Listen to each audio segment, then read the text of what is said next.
All right, let's fucking go.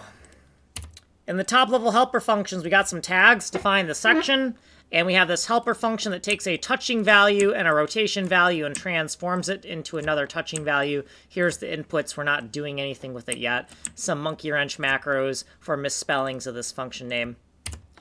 This is the main unit test function, and this is the final section for this unit test function. We have a shorthand reference to this function, which takes text, converts it to the binary number. So here are all of the text numbers, right? So we want to convert these to actual binary values. Right now they're strings.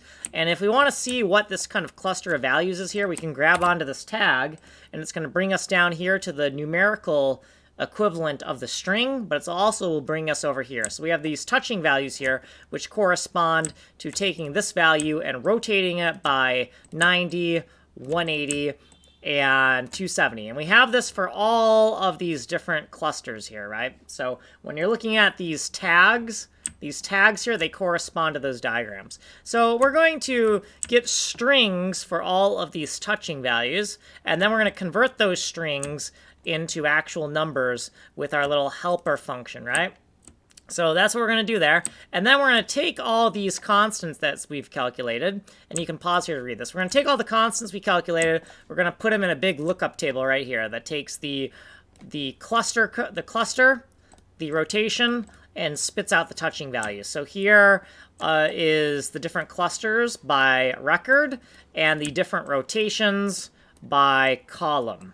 Okay, so with that said, we have these values right here. You can pause to read them.